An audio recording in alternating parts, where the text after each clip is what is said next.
The following podcast is a Dear Media production. Hello, and welcome back to your favorite podcast, De-influenced. Our last podcast was a banger. Everybody agreed with me. I did. I usually never read the comments, but I was like, I want to see who won this debate. And I got slaughtered. Hands down. Slaughtered. But I feel like you framed it as though I agreed with the Jordan, pointing moms. You believe in telepathy, okay? It is what it is. And like now, No, I believe that. Now you're gaslighting me.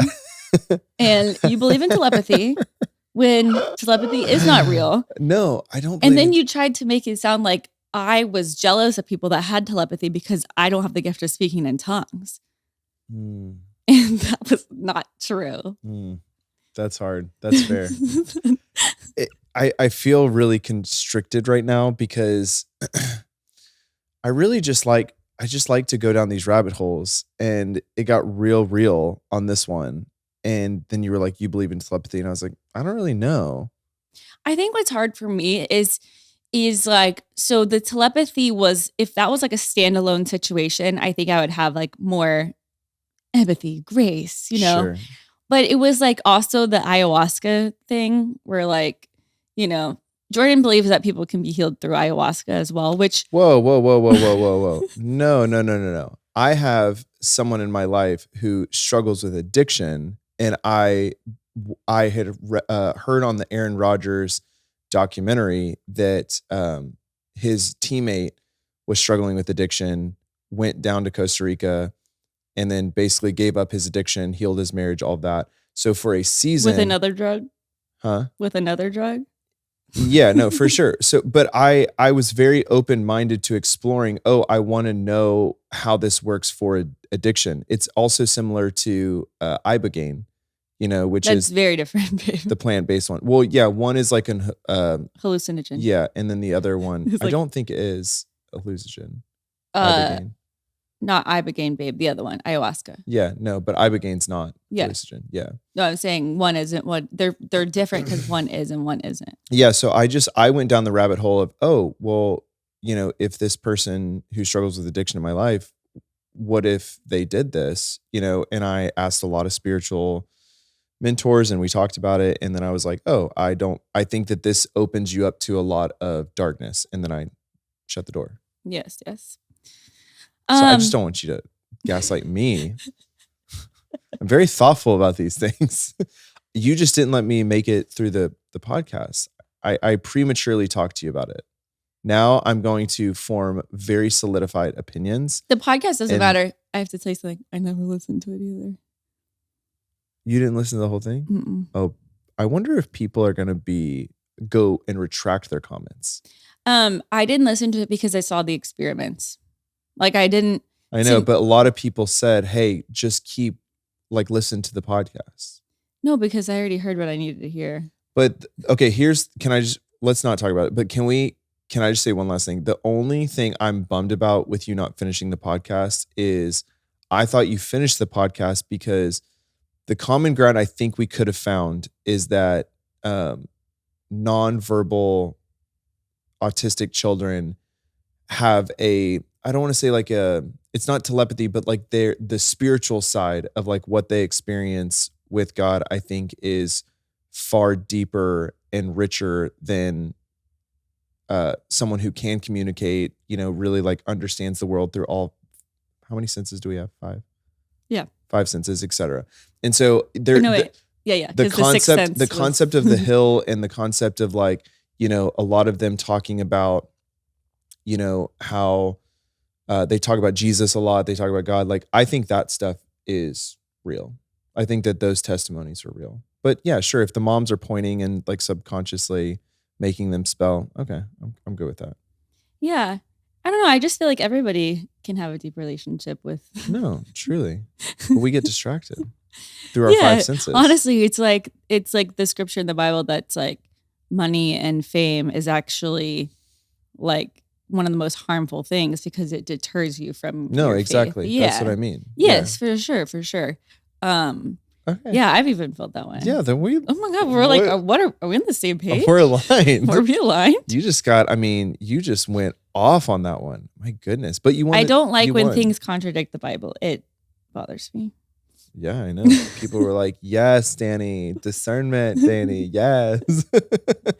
I just don't like finding. Did you go look at those comments too? No, I actually didn't. But I just got a lot of DMs that were like, girl, I totally agree with So you. you like Jordan's off the rocker. So you knew you won. I wasn't trying to win. I think that one of my biggest fears, not with you, just in general, is there's so much information these days. And it's so, after reading Revelation, like it is so scary and it's so easy to find like these sources of information and really trust them. And it even says like in the end times, like the Antichrist is going to be like performing these miracles and like these things that you've never seen before. And it's so scary to me because like this Antichrist might be telepathic. And like everyone is going to be like, I've never seen something like this. This is of God. And it's the mom.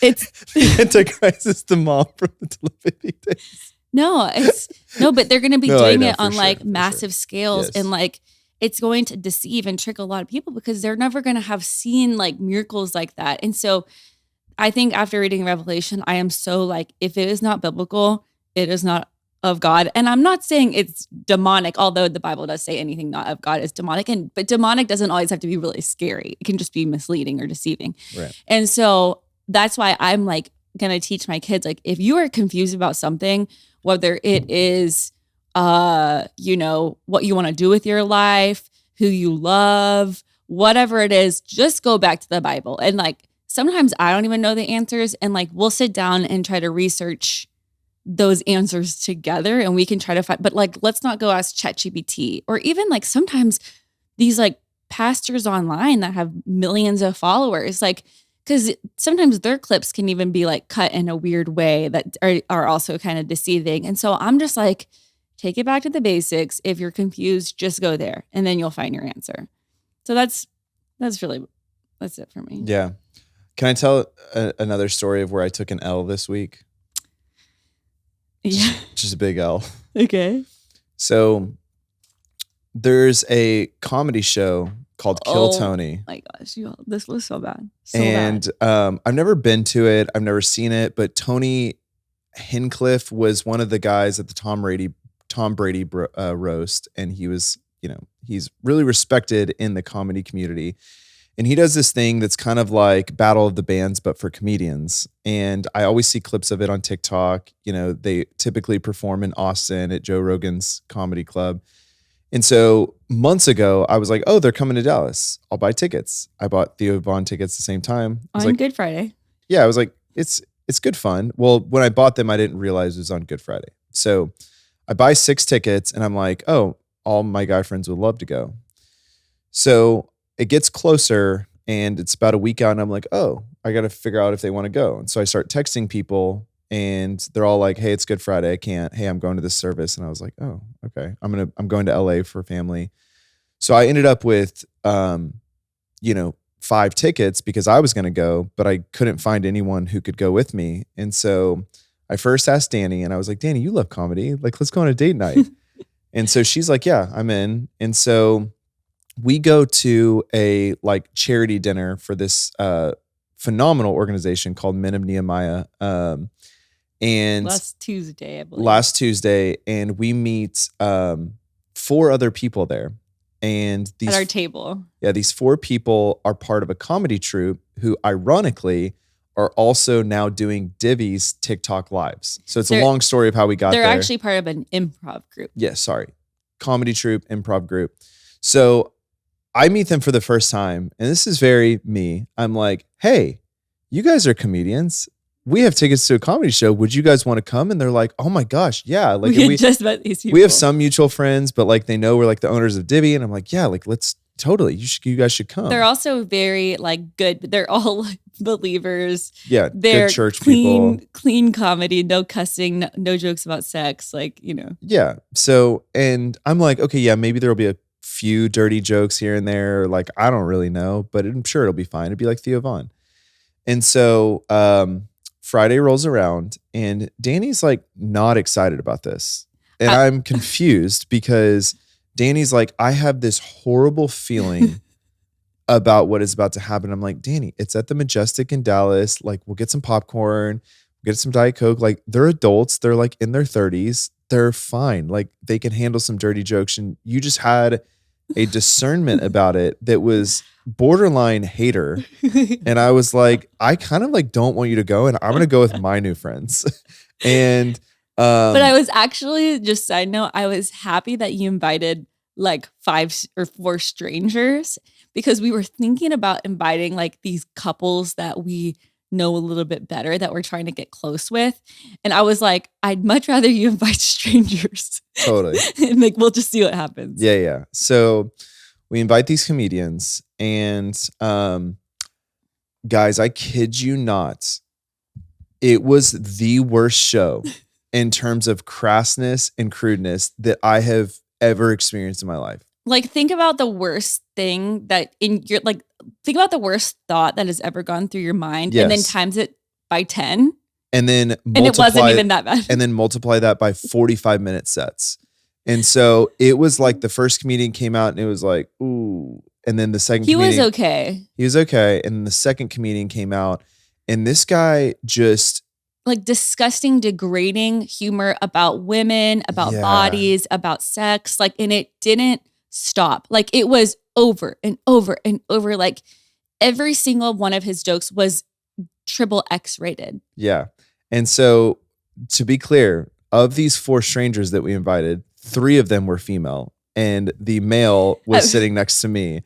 And at first, the girls were like trying. You could hear they're like, and then like when that second guy came on, they were like silent. I looked down at our group and our entire row, and all the girls were on their phone. And I was like, maybe in my mind, I was so uncomfortable that I was like, maybe if I laugh, then they'll know it's okay that they can laugh too.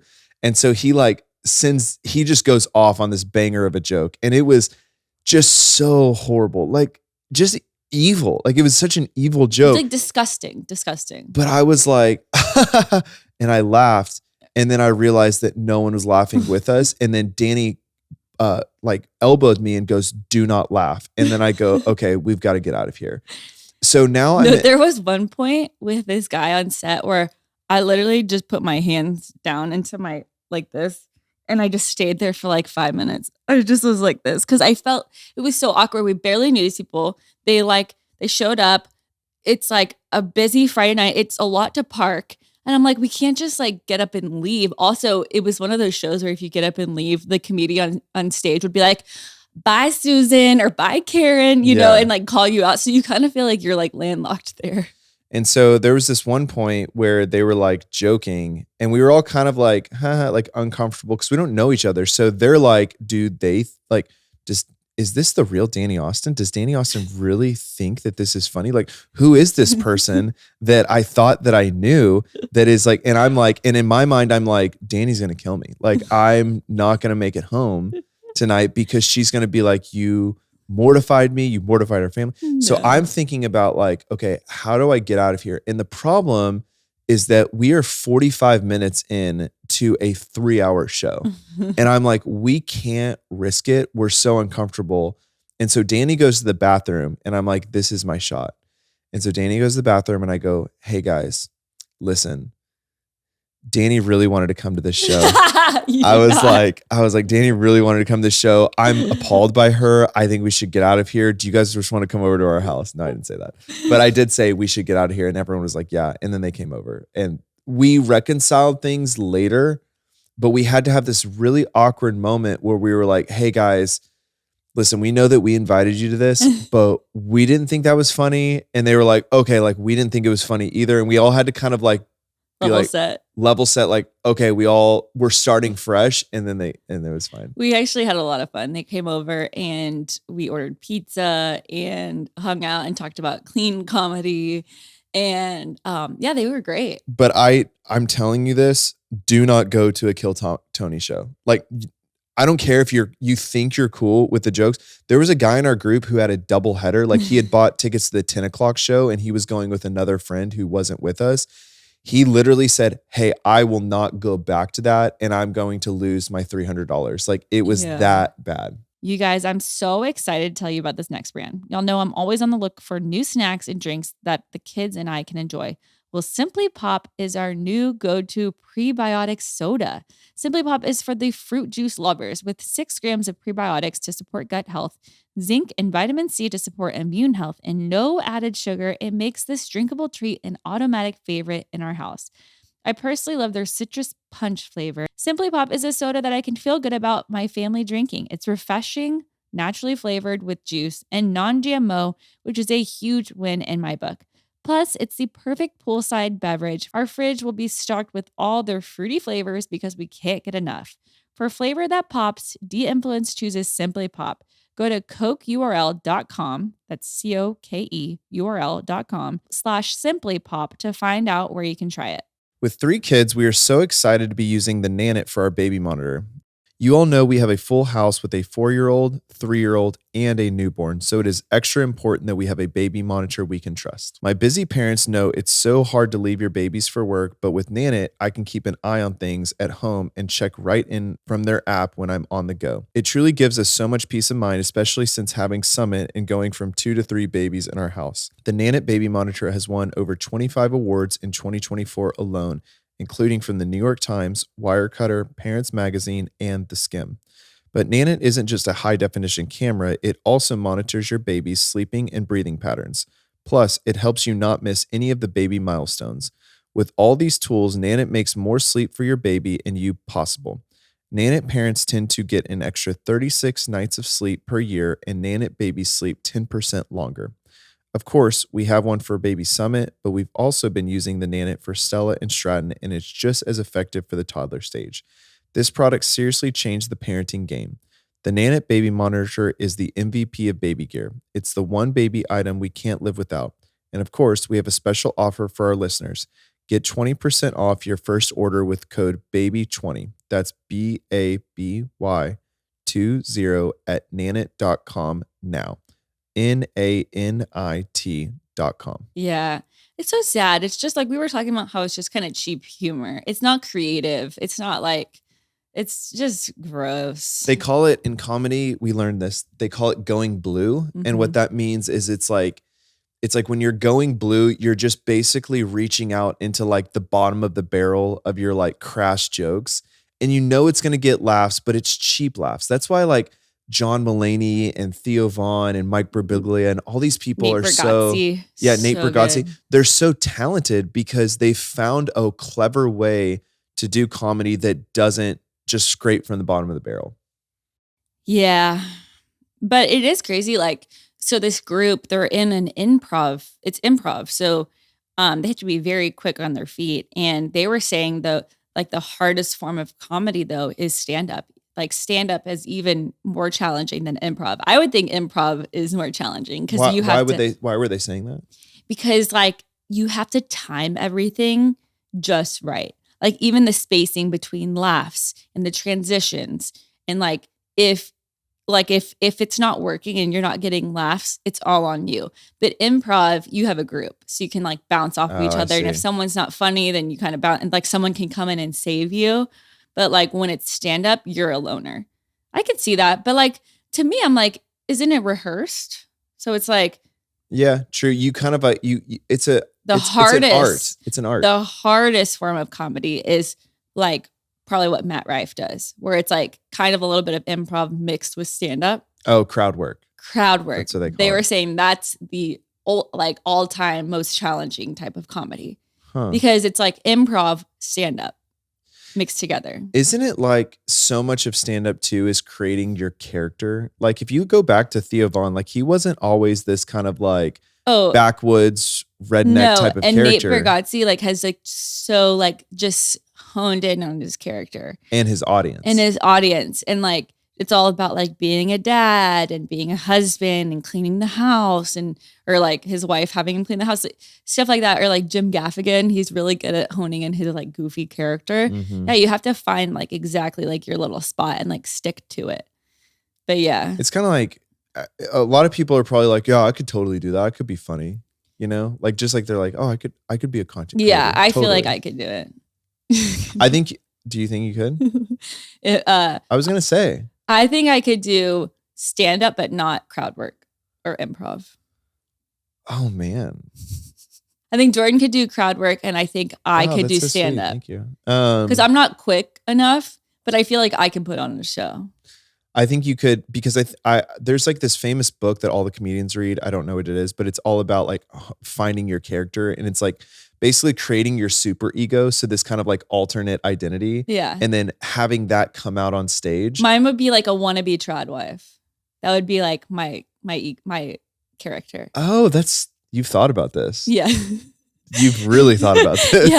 Sometimes I just dream about it at night. You really I'm up on stage and everybody's just laughing. It's so funny because anything that kind of involves like a pseudo spotlight, I just always assume that you walk away. Like if we had gone to like a talent show or something, or a stand-up comedy show, I always just assume you go to bed at night and you're like, could I do that? Yeah, here's how I do it. Like, here's how I would express my super ego. Like these people, like I could totally do it better than them. Like I just always assume that that's what's going through your brain. And I've done that thought exercise with improv, and I actually was in an improv group at one time in my life. Do tell. You don't care. No, I did not know this. So my mom, my mom actually told me this past weekend. She didn't have a lot growing up, so she made sure that I had everything. Therefore, she signed me up for every summer camp that Dallas has to offer. Yeah. If there is a type of camp, I have gone. Whether it is typing camp. I went to typing camp. I went to Spanish camp. I went to comedy camp. I went to, there was like a radio, television, film camp where we basically were just like the news. Like I went to that camp that was at Green Hill. I have been to every single camp. And now I look back and I'm like, were you just trying to give me a lot, or were you just trying to get rid of me? You know, like, cause I was busy the entire summer. Sometimes my camps would overlap. So I would go to like morning radio, television, film, and then nighttime was comedy camp. I mean, I was like the busiest child ever. So anyway, I went to comedy camp and they put us in an improv group, and we did improv, and we had like performances at the end, and like, because this was back when I really wanted to be a Disney star, you know, like what girl didn't though? Like, you know what I mean? Yeah. And so, man, I just thought about all the times I tried out for Disney.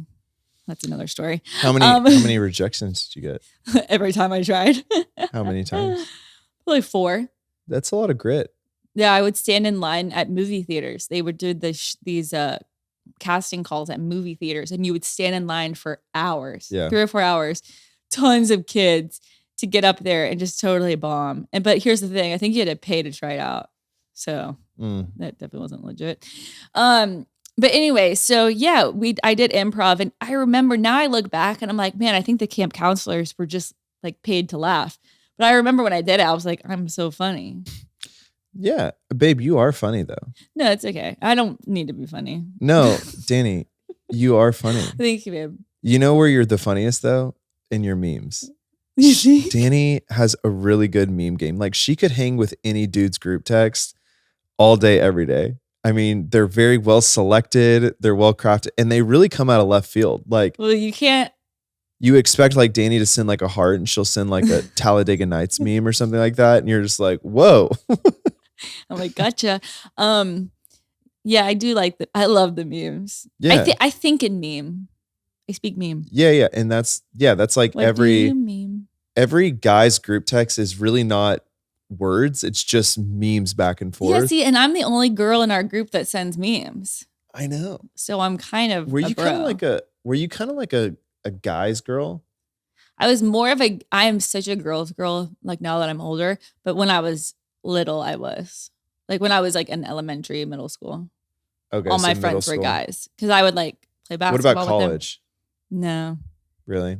No, I turned into, I really became like myself. And I was like, oh, I don't have to overcompensate and try to be friends with guys. I was like, I love hanging out with girls. Yeah. We, speaking of Disney stars, we watched a documentary last night. Yeah, it was so interesting. What was it called? Bad Influence? And it was about like kid YouTubers. It's about the wild world, the bad world of kidfluencing. Yeah. Taylor Lorenz was on it. So it is crazy because you have all of these huge content houses like Hype House or David Dobrik, who lives with all this Team 10. Oh yeah, Team 10. You know what's funny is like even before all of this, like back in my day, when I was 19, I moved out to LA. There were YouTube houses that were even before like Team 10 and before Hype House.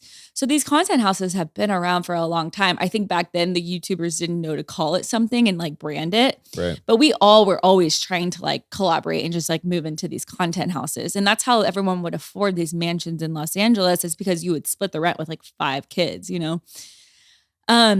So this mom decided, oh my gosh, like my daughter's like kind of blowing up on Musically. That was before TikTok became TikTok. It was called Musically.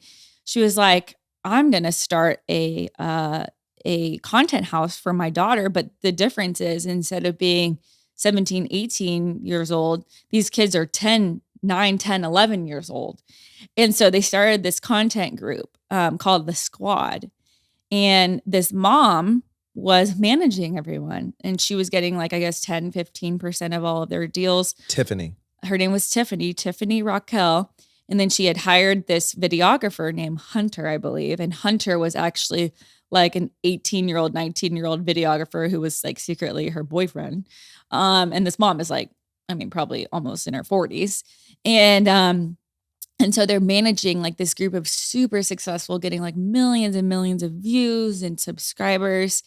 And then come to find out, it becomes like this very toxic environment where she is like, the mom is like making out with like 16-year-olds on live streams and telling the kids to do like provocative things on camera to get more views, like showing bras. And she never sent her Piper. She never sent her to school. So she was like never really even like homeschooled or educated. It was all just about money, you know, basically money and growing Tiffany's career and wealth through Piper and these like other co-stars that were brought in. It's pretty scary. And it was good to know like what the kids are doing these days, because like I said, I mean, yeah, I started when I was 19, but the 14 or the 10 or 11-year-olds when I started were not creating content yet. Because they were like 6, 7. So now it's kind of good to know what, for me and like our kids, it's good to know what like the 8, 9, 10-year-olds are into. And it really scared me. Do you think if Stella ever wanted to like create content, what would you do? What would be your rules? Yeah. So I usually don't agree with many talking points that I feel like, you know, are, I don't want to say come from Taylor Lorenz, but like she made a point that was really good. And she said that like, we've worked really hard in Hollywood to build these rules and regulations around child actors and stars, right? So from their compensation to like, you have to like educate them on set. They need to be in school this many hours. And she was like, with this new media stuff like YouTube, there's no regulations, right? And so when a Jake Paul, who is 19, 20, moves out to LA and starts Team 10 with other 19 and 20-year-olds, I see that as like ambitious, cool, interesting, smart, savvy, innovative, etc. When you have a mom doing the same thing and basically like hiring a cast of friends or crew around Piper. That's what she would do when they would couple off or like ship 2 couples. And if one of the members left the group, she would have a casting call for like a new boyfriend for Piper. Yeah. So like if you have like an 7 or 8-year-old and they're talking about an online relationship, what do they call them? Like it was like Walker and Piper. They would have their ship name. Yep. Piker was the name. And it was like #Piker. Yeah. And so if you ever hear your we were #Jordani. Yeah. So if you ever hear your 7 or 8-year-old talking about something like that online, I think what's scary and super dark about it is like there's probably an adult behind the scenes puppeting and manipulating your 7 or 8-year-old to like think and believe that this is like real life show. Like everything that Tiffany had orchestrated was fake, you know? And so the friendships were fake. It was parents agreeing to let their children be a part of this fake friendship. Picture this. You and your husband have decided that this is the year you go on that dream vacation to a place that you've been talking about since you got married. Oh, that was Turks and Caicos for us. But now what? Are you drowning in information and browser tabs, feeling paralyzed and not sure how to pick the best one? This is where Fora comes in. Fora is the modern travel agency, and their advisors have access to the best training, best partners, and best tech, all strengthened by their global community of insiders who share knowledge so you can have the best trip. Make planning and traveling stress-free at no extra cost to you. Your Fora advisor cuts through the noise of comparing hotels, finding the perfect dinner reservation, and the nitty-gritty that goes along with it. They have all your confirmation numbers handy, room preferences squared away, and are the ones to make sure you're picked up at the right airport terminal, even when your flight is 4 hours late. Unlock hand-picked recommendations and VIP perks like room upgrades, late checkout, and your resort credits at over 7,000 preferred hotel partners, including most of your go-tos in your dream properties worldwide, all tailored to you at no extra cost. Whether you love or hate planning your vacations, family getaway, or wellness retreat for you and your besties, Fora is here to help you. So whether you're looking to plan a trip or build a business planning trips, visit foratravel.com/Dani and let them know you came from Dani to learn what it means to travel upgraded.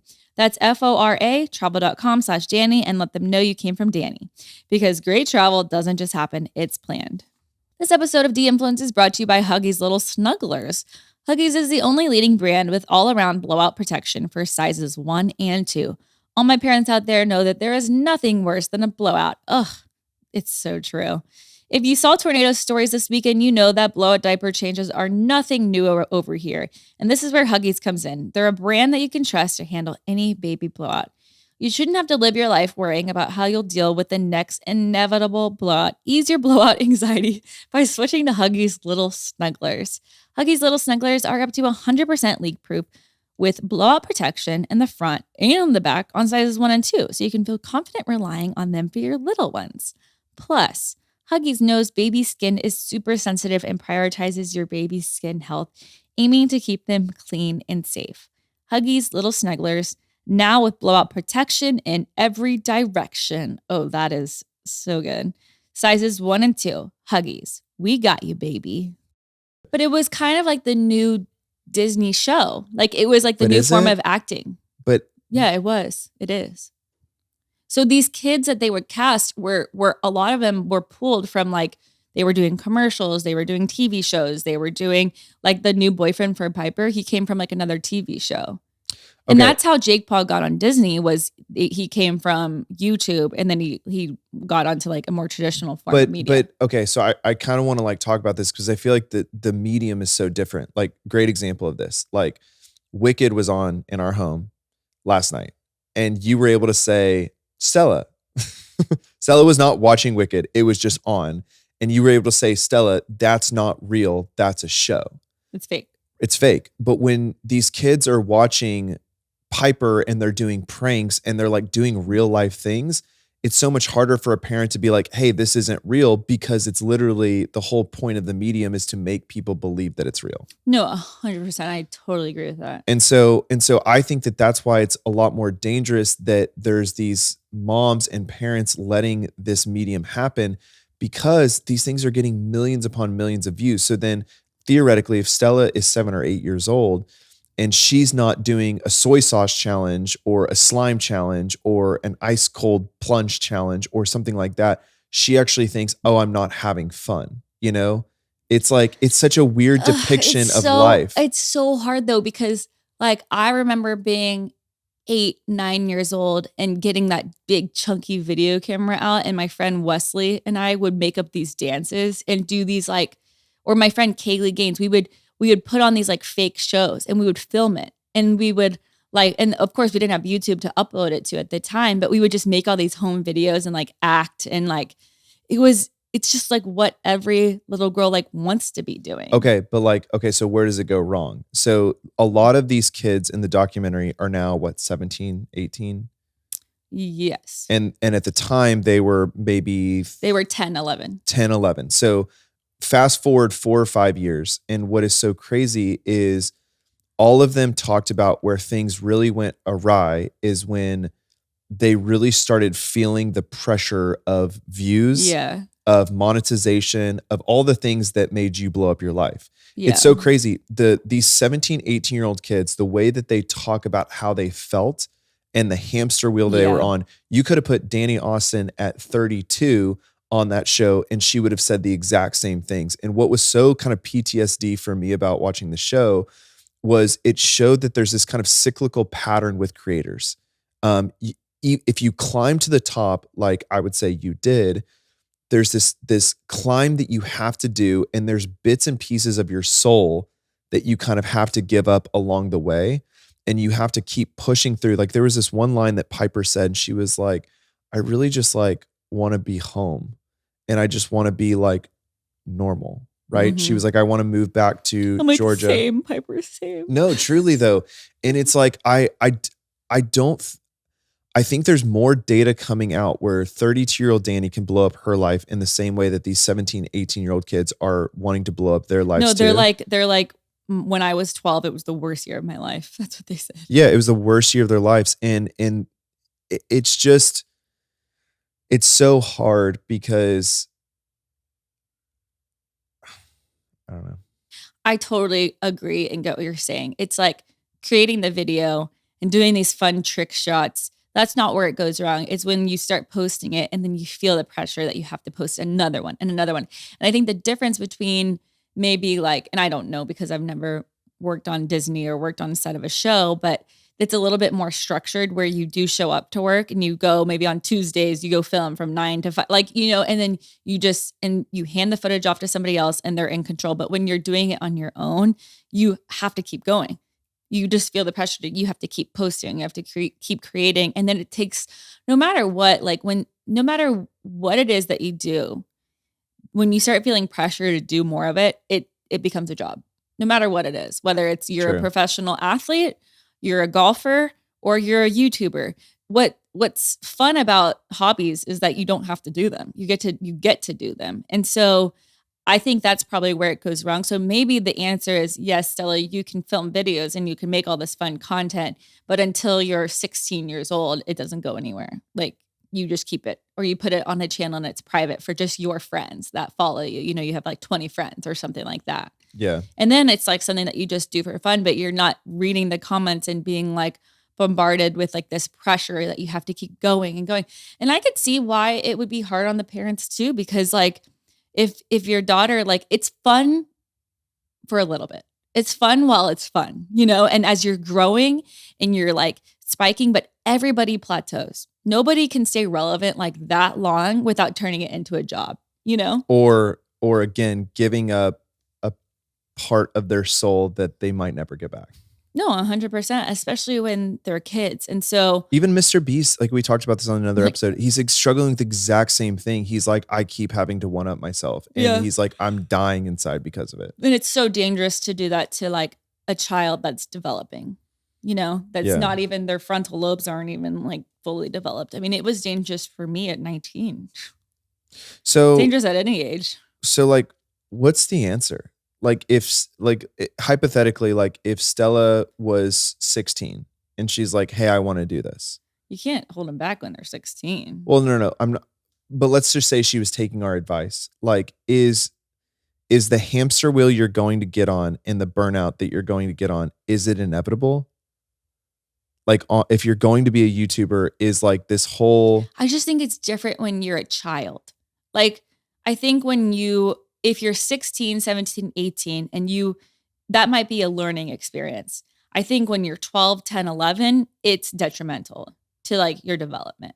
It's just different. Like, and so, yeah, I think if you're the type of person that's going to get on a hamster wheel and you have to learn a lesson because you're a high achiever and I think it's still scary at 16. Right. But like, I'm just saying I would never want my 10-year-old going through that.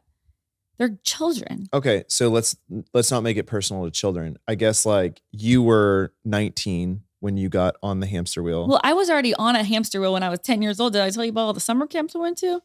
Oh, okay. So you're saying like, okay, yeah, there was a thing beneath a thing for you already. No, but like, yes, but I'm just saying like, okay, so you already are going to struggle with whoever you are when you're 10 years old, but social media amplifies that times 1,000.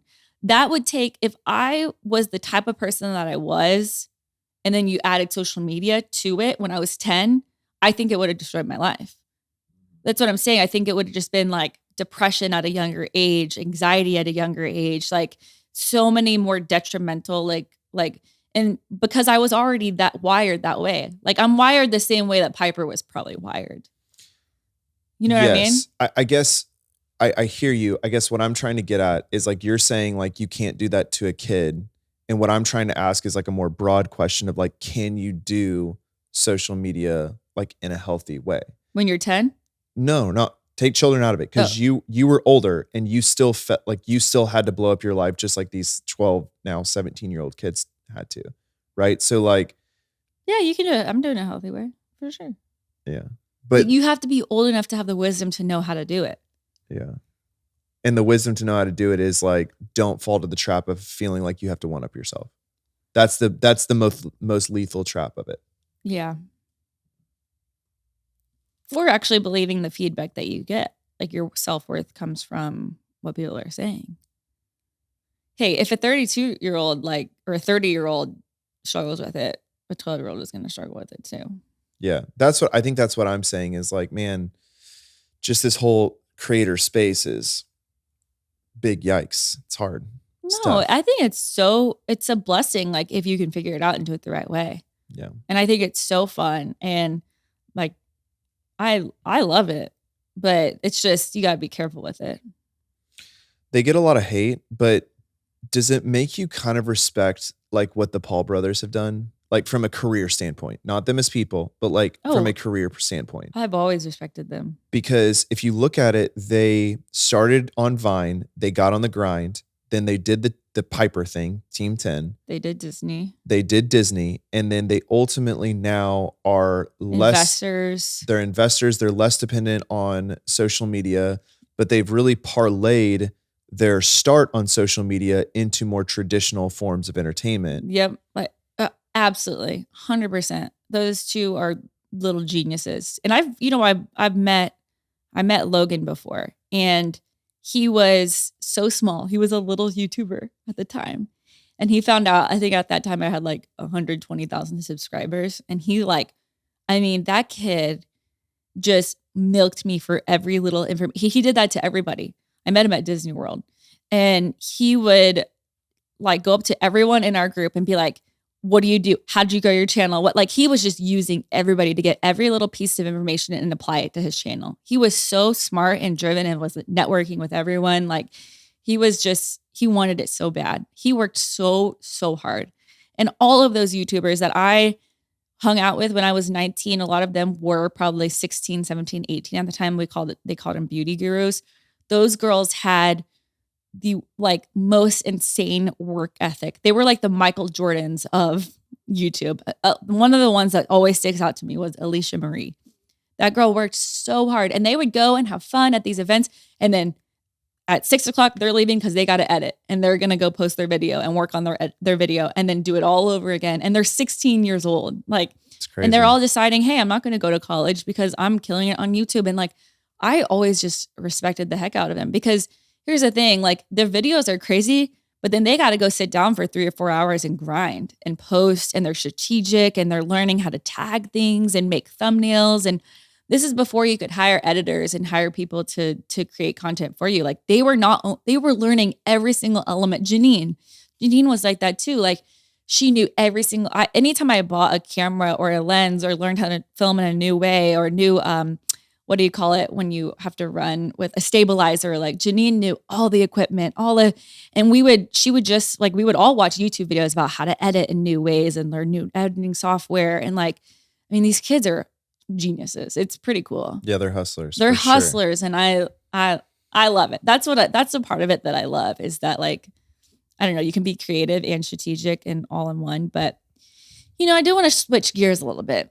Oh. I want to know so badly. I've been dying to ask you this, but I don't want to ask you in person because I wanted to get your reaction on camera. Oh my gosh, I'm so scared. No, it's not that big of a deal. Okay. What did you think about Blue Origin?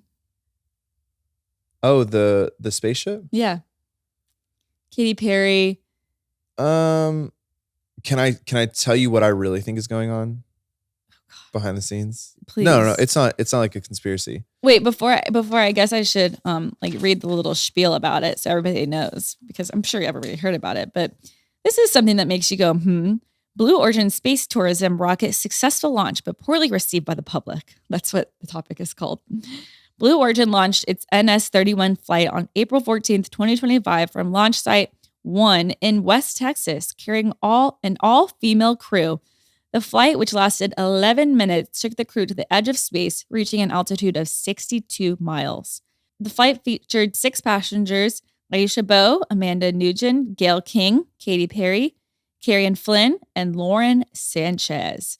The New Shepard rocket is designed for reusability and is fully autonomous with no pilots on board. This flight made history as the first all-female space crew since Russian cosmonaut Valentina Tereshkov's solo flight in 1963. However, following the launch, it received a ton of bad press for being out of touch, many pointing out to the current financial state of the U.S. and other issues that need to be dealt with. Sorry, you lost me at the... Okay, I'll just tell you what I think, and then... you tell me first. Okay, I'll tell you. I am so sick. I'm so sick of women just shitting on other women. Like, I don't understand, like, what the big deal is. Like, I think it's so cool. They went to space. Katy Perry went to space. That is so cool. And I'm sorry, like, it is brave to go 62 miles up in the air. And all these women are crapping all over them, like, this could have been used for other. Trust me, it isn't going to be. So, like, let these women just go to space and, like, let them see space. Like, it's so freaking cool. And, like, why are we shitting all over them? Like, be proud of them. Be excited for them. I want to go to space. Like, that would be amazing. And, like, all these women did work hard and they're sorry, like, are you on the spaceship? No. Well, so like they actually are doing like amazing things with their life, whether it's Katy Perry or Lauren Sanchez married to a billionaire. Are you married to a billionaire? No. Like, so what she did is like pretty cool. Like, we should be proud of all these women. Like, I just don't understand. And like, yeah, if they want to put their lipstick on in space, let them put their lipstick on in space. I just am so over like women crapping on other women. Like, for literally, they didn't do anything wrong. If you don't like it, then turn it off. Like, I just don't understand. It just bothers me so much. They didn't harm anyone. And it's just like all these people that are pissed off. Like, I'm sorry, you're jealous or self-righteous. It's like, you just are. You're self-righteous if you truly think that the money spent on that whatever was going to be used in other like ethical ways. If you want to put your money where your mouth is, then you go help people and you go spend all your money. Like, it's just so annoying to me. It's so annoying when women are just mean to other women. Clip it, biatch. Clip that biatch. It pisses me off so much. Like when you see other women like hitting these milestones and they're doing like cool things with their life, like you don't see the hours in the studio that Katy Perry is like working on this, or the hours that some girl is spending editing, or the hours that some girl is studying or whatever. Like, there is always a behind the scenes where they are working their booties off. And then they get to do this really cool thing, like go to space and like, wow, like let's just crap all over it because they did all this hard work behind the scenes. Like, it's so annoying. This is about the hate you got on your Lakehouse post, isn't it? No, I'm just saying. Dani got, listen, there's only a couple places these types of rants come from. And it's not Dani defending Katy Perry. This is about, she got a couple mean comments, 5 of probably 5,000. I'm not talking about myself. And people were like, this is so out of touch. You bought a Lakehouse. This is what. No, I didn't say that. Go off, queen. I didn't say that. Off. But here's the thing. It's never a good time to go to space. It's never a good time to buy a lake house. It's just never a good time. So like, you're just always going to get shit on. Just saying. Preach. Yeah, you were midway through that rant and I was like, whoa, this is not the take I thought you were going to have, to be honest. Honestly, what I thought you were going to say is like, who cares if it's all female or not? Like, we're going to space. Like, I thought you were just going to be more excited about space exploration. I am so excited about space exploration, and I'm so excited about the fact that it could become a form of tourism. And here's the thing, sign me up. I would go to space. Yeah. And I would also go skydiving every weekend if I could. But she will not, speaking to Mass Mutual, our life insurance policy company, she will not and is not going, just to be clear, skydiving every weekend, and we will call you first before she goes to space. But I will. Do not void our want to go to policy. space one day. Okay. Well, we'll talk to them about it. It is a goal of mine. We will pay that extra premium every year so that Dani can go to space. And when I get off, I will kiss the ground just like Katy Perry did. It wasn't that big of a deal. And also, did you see the tweet from Wendy's? Yeah, they were just stirring stuff up though. That's just kind of rude. It's rude, yeah. But I'll still buy their burgers. I do love those square patties. We've never been to Wendy's together. I grew up going to Wendy's. It was actually called the Wexon. It was the Exxon and the Wendy's were merged together, and we would always meet at Wexon. Got it. And I used to love those big potatoes they had. Wendy's had big potatoes. Anybody? Oh, yeah, so good. Can I just ask a couple questions about this? It is a pretty random group of women they chose. No, it's pretty random. I love that. Oh, you love that. Okay, got it. Making new friends, hanging out. You got a singer hanging out with another female. Wasn't she a female astronaut? Yeah. One of them, yeah. And then you got Gail King over there. Like she's Gail Queen in my eyes. Yeah. Well, it's tough to top that. So what did you think though, just from the get go? I honestly didn't think about it that much. The only thing I did think was I was like, I just didn't think about it that much. I really didn't. Like this is my Roman Empire. Yeah, I know. It really stirred you guys up. But no, I thought it was basically what I think is that billionaires, when you get to that level, I think that they all just fight with one another, but in very subtle ways. And my true belief is that Elon in the billionaire class is just dominating so hard across all fronts, and SpaceX is getting so many headlines that I felt like Jeff Bezos was like, you know what? F this. Yeah. Like, I'm going to go get a headline, but he's like, I'm going to send my girl to space. Yeah. And he was, and Lauren, his wife, was like, honey, we need to crush this Elon man, and let me get my friends together and you send us to space and we're going to get all the headlines. And I really feel like it was almost as simple as that. It was like, Jeff Bezos needed a PR hit, both for his own dopamine, for his ego, and for his space company. And he concocted this.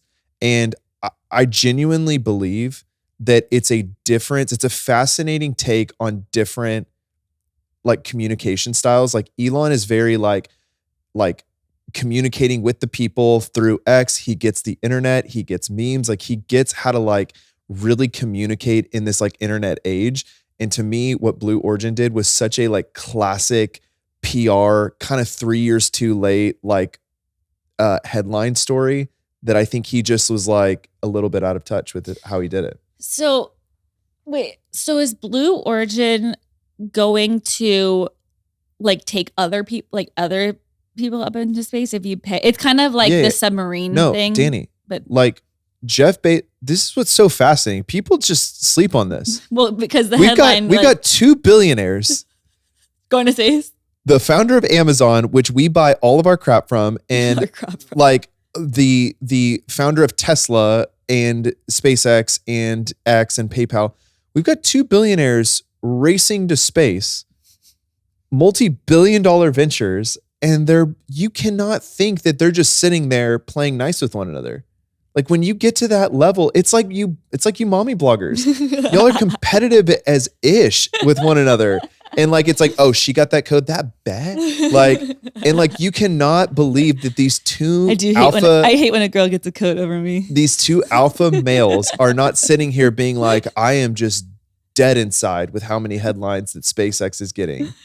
Do you get what I'm saying? Like, that's what's most fascinating to me about the whole story is like, just watching these billionaires duke it out. Fight it out. In the headlines and in the press. And would you go to space? I don't know. I would go so hard. I'd go yesterday.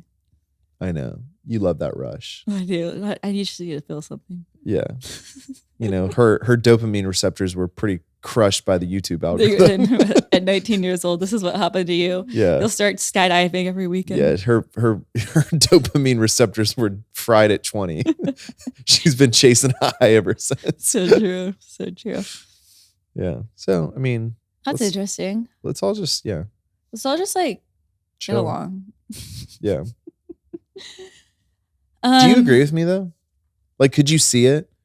The billionaires fighting? Yeah, there's just billionaires like fighting over press right now. 100%. It's like Elon saved those 2 people from the space station, and then he was like, and like I think it's driven because this is what happens is like all the husbands of these mommy bloggers, we get competitive because then our wives are competitive.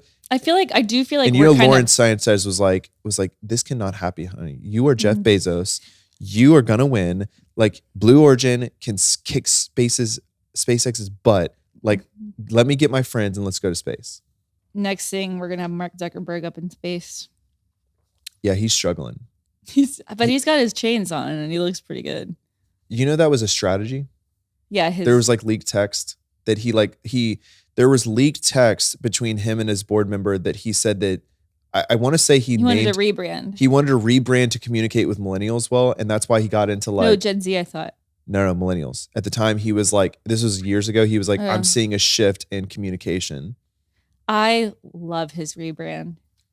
It's a good rebrand. He looks great. And he's like all jacked and stuff. I love it. Yeah. I love the chain with the t-shirts and the sneakers. It's so funny. Even these billionaires out here just trying to be relevant too. That's all we all want. We all just want to be relevant. You know, we all just want, hey, listen to my podcast. Hey, tell me I'm good. Tell me I'm worthy. Give me some views. Tell me you like my necklace. Man, that's funny, babe. Have you heard about the dire wolves? Yeah. No. Oh. Why? I just don't want to talk about. I mean, it's not fun to talk about conspiracy stuff anymore. Why? Oh, because I'm like, it's not biblical. Yeah.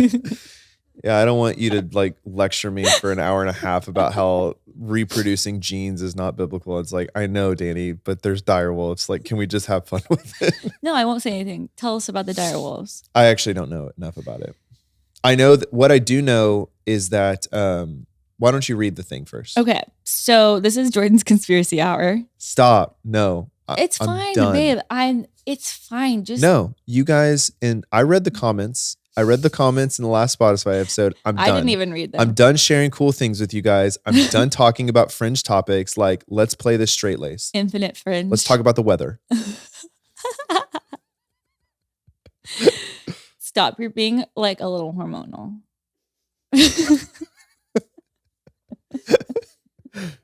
Did you take your testosterone today? I feel so gaslit right now. You're being kind of hormonal now. You know how it feels. Okay. So dire wolves brought back from extinction. Colossal Biosciences, based in Dallas, has announced the birth of 3 dire wolf pups, marking what they claim to be the world's first successful de-extinction of an animal. The company achieved this by using ancient DNA extracted from fossils, cloning, and gene editing techniques to alter the genes of a gray wolf, the dire wolf's closest living relative. These pups, named Romulus, Remus, and Khaleesi, are essentially Khaleesi. It's from Game of Thrones. I'm sorry, I never watched that. Are essentially hybrids carrying some dire wolf genes, but primarily possessing a gray wolf genome. Hybrid nature. The pups are not 100% genetically identical to the extinct dire wolf. Okay, then you didn't bring them back. But they share many of its characteristics. Colossal Biosciences hopes this technology could be used to help endangered species and prevent future extinctions. Interesting. Experts are raising questions about the wolf's future ecological role and the potential for their introduction to wild habitats. What if this is like the thing that messes up our whole ecosystem? I mean, are we playing God? For sure. Yeah, for sure. I mean, we're bringing back. Did you see the woolly mammoth mice that they have? No. They mix the genes of like mice and woolly mammoths. Look at them. They're the cutest things in the world.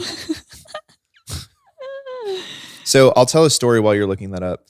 So I have been to probably 3 different dinners with like investment groups, not for Debbie, just like people in Dallas. Oh my gosh, they're crazy little mice.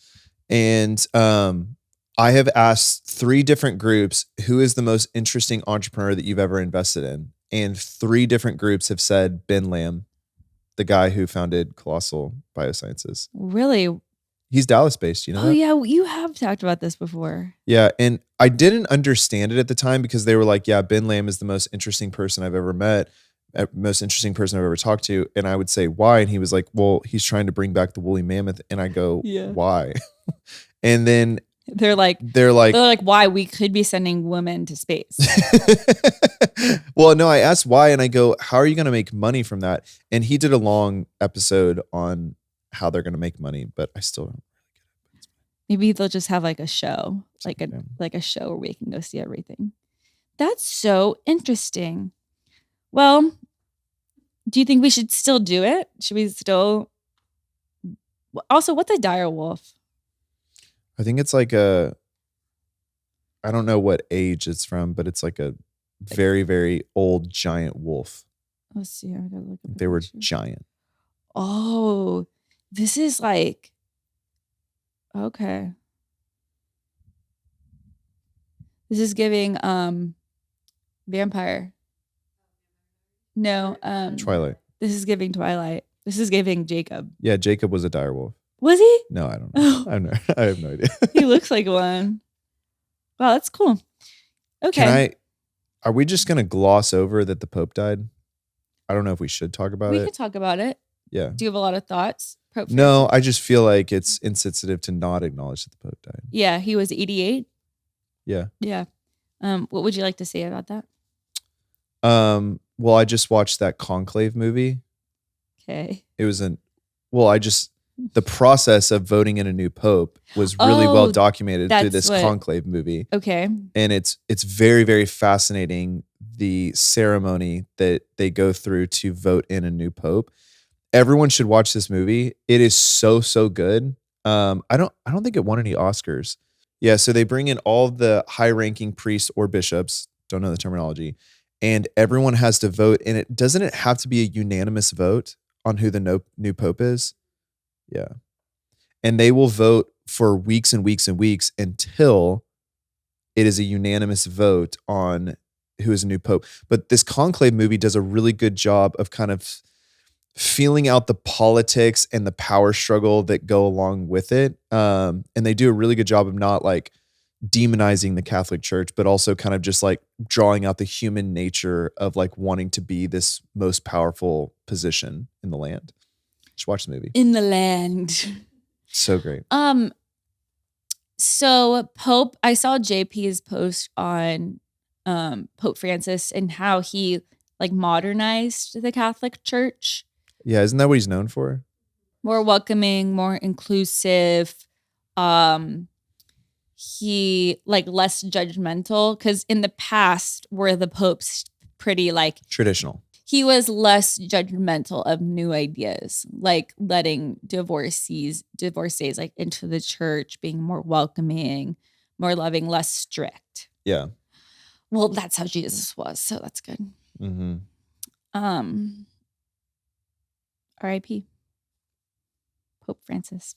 Changing gears a little bit, can we just talk about one highlight of our weekend? Oh, are you doing my Stratton? Guys, I don't only think I can't tell the story. I'll cry. I mean, you tell it. So, we bought a lake house, and it has been like we've only been to this lake like 3 times, but every time we go, it has been like the best thing for our kids, especially after reading that book, Anxious Generation by Jonathan Haidt. It's like, you know, the whole thing is they encourage outdoor play, letting your kids get hurt, letting them figure it out on their own. And the sad thing is, living in Dallas, you just can't do that. You can't just like let your kids roam around outside. It's too dangerous. But at the lake, you kind of can, because they run around in these groups of like, they have this like these little packs of like packs of dire wolves. But they're all like, you know, 5 to 8 years old, and they run around in packs, and they go fishing, and they go look for bugs, and just like run around with no shoes on and go hit golf balls. It's just like the coolest thing. And so Stella like warmed up pretty quick. Like she's kind of loving it. But Stratton is still like our indoor cat. You know, he's scared of the ladybugs. He has to have his shoes on. He's scared of the grass. He doesn't like the texture. And so, but it's just so great. It's like the first time where you can just kind of throw your kid outside and say, hey, figure it out. So we went to the park one day. We have this really cool wooden park, and all the kids are run up this hill and run across a bridge to another person's house, which that's the other best thing about this lake is like it's kind of like the 90s. They just pop in and out of houses. They're just running around. Oh, is Susan home? Or Susan, why did I say? Is, Natalie home? And no. Okay, so they go to the next house, knock on the door. They just run inside. Well, all the kids, the pack of wolves, ran to this other kid's house. Well, Stratton had no shoes on, and he had to run up a hill and across the bridge on his own. Typically what he does, or what he did, was he looks back at Mama and he said, Mama, and starts screaming, crying, come get me. And typically, I run over there and I help him out because when your little boy's crying for you, that's what you're going to do. But I decided at the lake, I said, no, I'm going to let him cry it out, figure it out. He needs to gain some independence. And when we say hill, we're talking like a 5-foot hill here. It's a tiny little hill. So we were like, he can do this. So he runs up halfway up the hill. And so that's 3 feet. And he decides that he can't do it. So we're all the adults are sitting at the park, and like all the moms are like, hey, like he's crying. I'm like, guys, don't look at him. Like, let him figure this out. So I let him cry it out for like probably 10 minutes. And he's just stuck on the hill. Like he is like, and I look at him one time, I go, Stratton, you can do this. You can run up the hill and cross the bridge. You can do it. And then he's just, Mommy, come get me. And we all kind of turn our backs and we're all just like talking, and I can see him from my peripheral, and he will not move. 10 minutes go by of screaming, crying. And it's like this like wave of confidence just hit him. And he looked over at the bridge and he just decided, I'm going to full send. Y'all, I have never seen my child run this fast. He has his arms like flying like he is, Usain Bolt. He runs up the hill, crosses, and of course, because he's 3, his arms are like flailing, like, and he crosses the bridge. It's literally in that moment he goes, I am Spider-Man. And it was like this vision of Stratton running off into the sunset across the bridge on his own and joining his other friends. It was just momentous. I really genuinely think that when he gets married one day, I will tell this story and be like, and then you never came home. Yeah, no, it was. You ran across the bridge and you never came back. It's probably like so sentimental to us, but other people are like, okay, cool. Like your son made it up a hill, but like it just was so powerful. It was so powerful because not only I thought about it every day. No, it was just like a moment. Like Jordan shed a tear. I did. It was so, because I want. It's so important for us to like not like he's got to like get that grit, I know. And it's so hard as a parent because you want to baby them, but like he's got to do it. And then Stella held a centipede. Yeah, she did. She held a centipede. That was shocking. So, because our kids don't like bugs. And she scraped her leg, and she very explicitly was like, hey, I scraped my leg, but I don't need a Band-Aid. And I was like, you're so tough. No, she goes, I scraped my leg. I am bleeding. I didn't cry, and I don't need a Band-Aid. And I was like, 24 hours at the lake, and look at this. I mean, we are making big moves. Like, it was insane. It is so good for our kids to be outside like that. Yeah, we had some indoor cats on our hands for sure. I mean, what if it's not our fault? Like, what are we going to do? I know. A bunch of tabby cats. We had a dragonfly fly into our house, and they got scared. They got stuck on the stairs. And I was like, guys, the dragonfly. I was at the top of the stairs. I go, guys, the dragonfly is not going to hurt you. I go, watch mommy. And I go down the stairs, and the dragonfly started to fly. I go, ah! And then they started screaming, crying. And I was like, sorry, I wasn't raised outdoors either. I'm kind of an indoor cat. Yeah. But anyway, it was so fun. I just want to go back. Last thing that we'll end on is shout out to Dani and Jordan being nominated EY Entrepreneur of the Year. Yes. So if you can go vote, then go vote. Oh, you have to, is it open to the public? No. But if anyone works at EY, just shoot an email out and rally for us. Oh, not only that, but shout out, because Divi was voted like Cosmopolitan's, like, hold on, let me get it. This is a big deal. Hold on. Okay, here we go.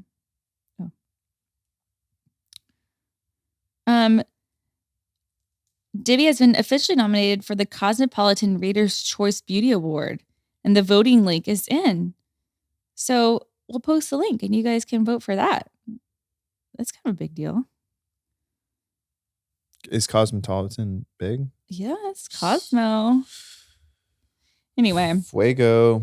Well, thank you guys for listening to this episode. We love you guys. Make sure you follow us on TikTok and Instagram for the most hilarious clips of your life.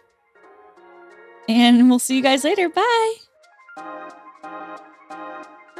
Please note that this episode may contain paid endorsements and advertisements for products and services. Individuals on the show may have a direct or indirect financial interest in products or services referred to in this episode.